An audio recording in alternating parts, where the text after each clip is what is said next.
Armikrog is a point-and-click adventure game realized in stop-motion animation. This is Tommy Knott, the main character from Armikrog. He was a creation of our pal Douglas Tenaple. We were getting ready to figure out what our next project would be, and we called up Doug and asked him if he had any ideas. He just started sending drawings and drawings and drawings, and it was really great stuff, and Tommy Knott was the character that came out of that. He's crash-landed on this crazy planet, and he's stuck in a fortress called Armikrog. So he's trying to get out along with his sidekick, Beak. Okay, Beak. Tommy Knott, the character, is an astronaut. He's someone that's aspiring to be a hero. He tends to move in what he thinks are heroic poses. So he'll strike a pose because he's seen it before. He's seen other people in heroic situations act that way, but he's not really feeling it from the inside. He's the kind of guy who is not quite where he'd like to be in terms of his status as an astronaut. Yeah, this does not look good.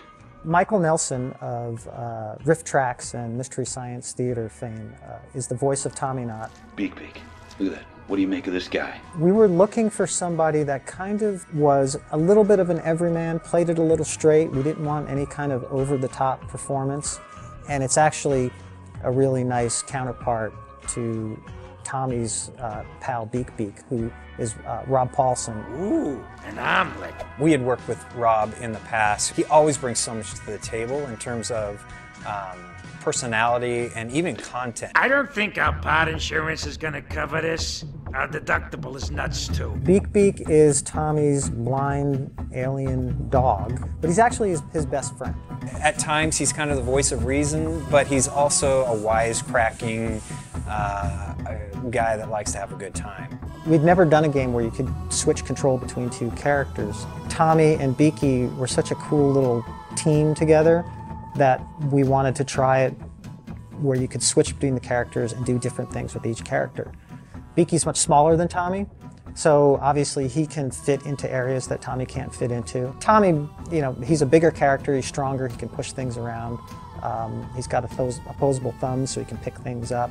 He can climb on things, so he does things that Beaky can't do as well. Once he was designed, one of the first things we started to do was some pencil test animation, which are hand-drawn animations of the characters, kind of exploring some of their personality, the way they might walk or move. So once we have a design that we're happy with and it's ready to make the jump from paper drawings to something dimensional, the first step is to create the skeleton for the character.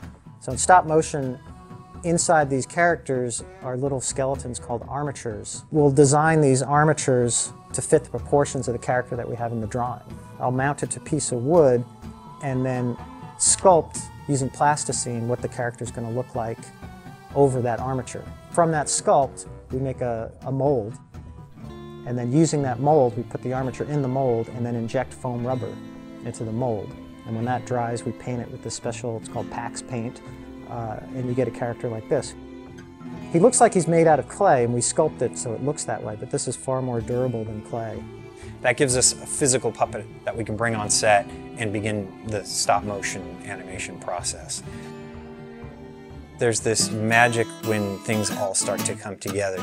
You've done your animation, you've done your backgrounds, you're putting it in the game, you're seeing everything work together, and it's fun, and it's interesting, and it looks unique. And that's how we brought Tommy Knott to life. Hope you enjoy the game. Check it out.